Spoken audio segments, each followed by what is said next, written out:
Welcoming Kiana Ledé to the AT&T Thanks Sound Studio. How does it feel to be in the Bay Area? Oh, I love it here. Really? Yeah, I know this isn't your first time here. No, it's not. She's like, no. So what do you like about the Bay Area then? I don't know. I just like the culture. I love Bay Area music. Really? Yeah. I loved last time I was here in October for the Jesse and Roe tour. Yeah. I was at a sushi spot and they started playing The Wobble. And I was like, yeah, I belong here. Yeah, because like the Bay Area culture is very diverse and eclectic, so we pretty much just feel how we feel and move how we move. So, by the way, I was gonna mention earlier, but I love your swag, your whole like bohemian, like not earthy, but you know, Thanks. just kind of chill but cute, relaxed. You think I'm chill now? What you mean? I'm chill, but I don't know. I feel like I'm weird. I'm like a hyper chill. What do you mean? I feel like I'm chill, but sometimes I'm crazy. I have ADHD, so like I'll just be off the walls. All over the place. Ask Jasmine. Where's Jasmine at? Yeah. That's true, right? Yeah. What sets you off, do you think? Life, I don't know. Really? See, like, I have ADHD when I'm at work. Like, it's hard for me to focus, especially if there's a lot of things going on. So sometimes I'm very to myself because there's way too much out there going on, which people think I'm then antisocial or weird. So I get that part of it. But are you the person that's just, like, hands on everything? Yeah. Perfectionist? I'm a perfectionist, yeah. Really? I would say so. Do you think that's a good quality or? It's a blessing and a curse. How?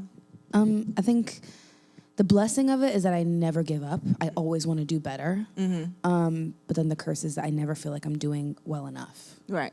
So That's true. I mean, that's part of the things that you have to actually have to make it in this industry is that hustle mentality and always keep going, especially you, because you've been through some controversy in your career. So just taking it back for people who may not know, you originally got signed when you were 15, 16? yeah, I was 15. 15, 16. Eventually, things happened. You eventually got dropped.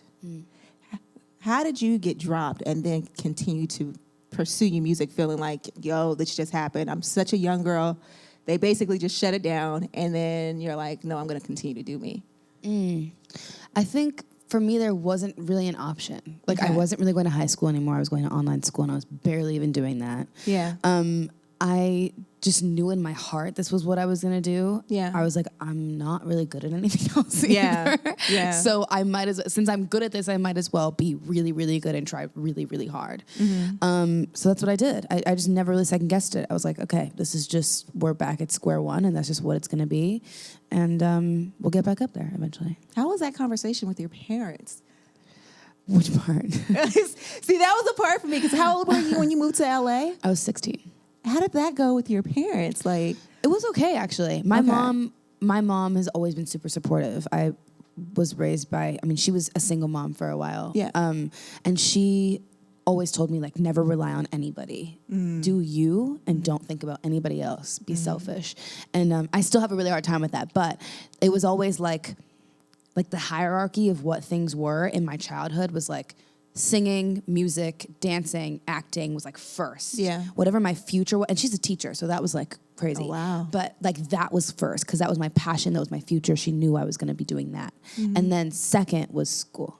And then third was like friends, family, everything else. But she was like, your work and your future is the most important.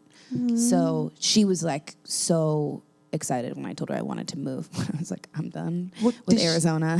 Oh, yeah. I'm ready to go. And she was like, yeah. So she like really supported me and worked really hard to help me get to that point, to even move out there by myself. Oh, my goodness. Did you move out there like and live with like a friend or like? So I was going back and forth for like a year before I actually moved. Okay. When I was like 15, 16, I moved when I was like 16 and a half. So for like a year, I was staying with I was like flying out every weekend. And then once I got my license, I was driving out every weekend, or like I would go for like a month at a time and then go back home and then go back to LA for like a month and then go back home. So it was a lot. And then that's why eventually I was like, I think I should just move there. And my mom was like, yeah. So what made you start doing covers? Because I remember the viral Hotline Bling cover, and I was like, yo, who's this chick? And then to see how far you've come since then, like, what made you start doing covers? So the covers is a funny story, because when I got dropped, I was working with this production duo who I still work with. They're like my big brothers, called Rice and Peas. Yeah.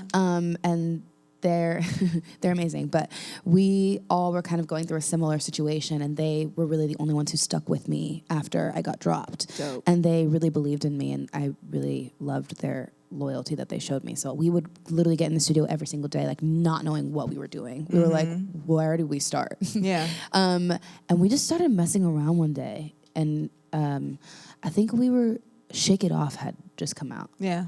And we were like, we could make this like a soulful ballad. And we just started totally messing around. Right. And then, and then we did that. And then we did another one. And then we did another one. And it was almost a joke for a little while. Yeah.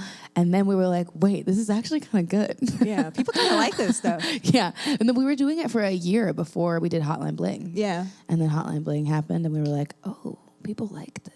People this is really like weird. this. Yeah, because I was listening to some of your covers, and a couple of the mashups were fire. I was like, yo, they were like really needed to record this, put it on a track, because you wouldn't expect those two to merge so well, but y'all did it flawlessly, soulfully as well.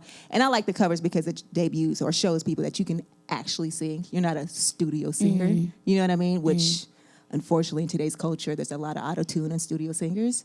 So do you get a lot of feedback as far as your talent from fans and people appreciating, like, you really just putting your voice on display? Yeah, I think the biggest compliment that I always get is that I sound the same live that I do on the records, and that's so cool because you're right. Not everybody can do that, and I'm blessed to be able to do that. So it's pretty cool. She's like, that's pretty cool.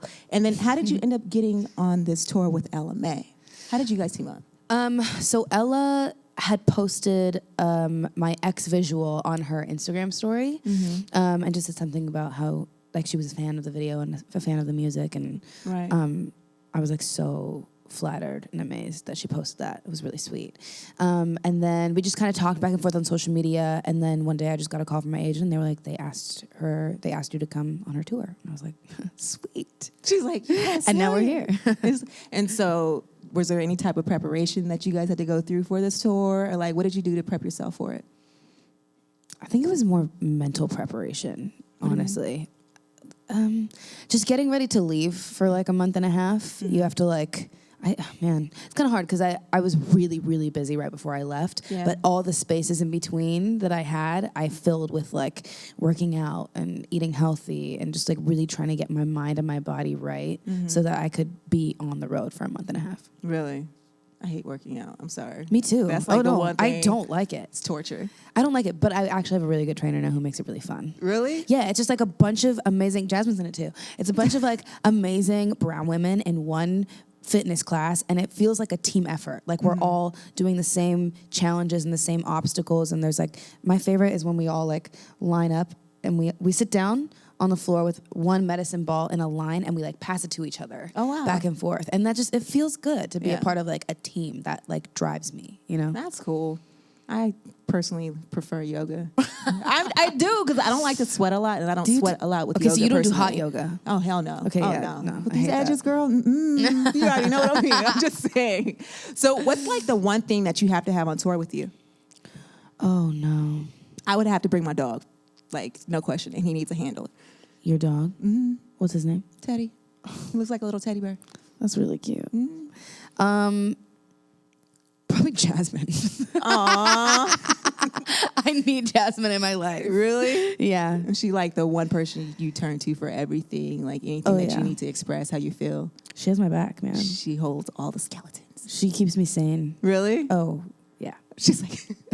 So now that the Selfless EP is out, I know that you got rave reviews and fans love the EP, but are you working on your new project now? Are you working on an album?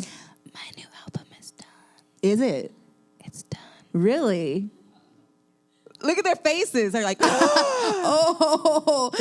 yeah, it's done. Okay. It's currently being mixed and mastered. I have to literally re-record one more song because I wasn't happy with the vocal, but everything is written. It's ready. Everything's written, ready to go. Any features, or is it primarily you? I can't tell you that yet. Do we have a name? I don't want to jinx it. I have a name. I can't tell you anything. All I can tell you is that it's going to be out late spring. Late spring. Okay. Well, that's like May. So Cinco de Mayo? Yeah, sure. We'll make it Cinco de Mayo for now. Hey! for now. Well, I think that we're all excited about this because me personally, when I heard ex first time, I was like, damn, I can relate to this, but I don't want to be friends with any of my exes. Sorry. Oh, you're one of those. I'm one of those where it's like, I want you to hate that I don't speak with you. And they do. But like, then you got your wish. Yeah, like, you're an ex for a reason, you know what I mean? But like, I can relate to being really good friends with somebody and then not being friends with them just because you guys broke up. Yeah. I mean, I think for me, once you come into my life, let me think about this for a second. Once you come into my life and you don't, can I say F-bombs on this thing? Go right ahead. Yes. If you don't fuck me over, Yeah. like hardcore, Yeah. and I loved you, I will always love you. Mm-hmm. If we just grew apart, I will always love you. Even if you did fuck me over, it's gonna take me some time, but I'll always be there for you. If you need anything from me, I'm there. That loyalty is just always there for me. Yeah. I feel like I don't give my time and attention to a lot of people in my life. It's very hard for me to do that. So when I do, it's all there, you know? Exactly. Like, I give my entire heart to every person that I really, really love. So yeah, I think I just love people all the time. Mm-hmm. Nothing but love. Do you love someone now? No. No? No. Oh, my girl, so you're single. I'm single as fuck. And that's, she said it like it fucking sucks. No, it's great. I love it. Okay. Do you feel like, because me personally, like, a few years ago was the first time in my life I had a really extended period of time where I was single and I accomplished so much that I didn't realize, like, my previous relationships were holding me back because I was focusing more on that than my career or my education and the things I wanted to do in life. You know what I mean? Got my first passport stamp single. Hey. So, you know what I mean? So, like, do you feel like that was your growing period for you, or? Yeah, I think I'm, as everybody else is, I'm constantly evolving and growing as a person in my early 20s. I'm 21. So I've literally, in the last 5 years, been in a relationship.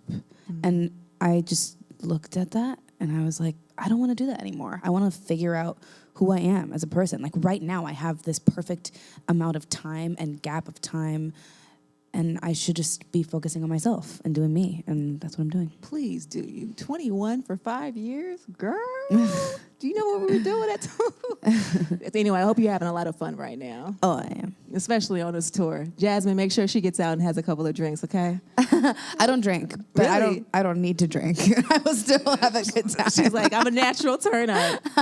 Well, we're definitely excited for this new album to expect late spring at the latest. And we don't have a name yet, or we can't drop the name yet. Yeah. But do we know how many tracks?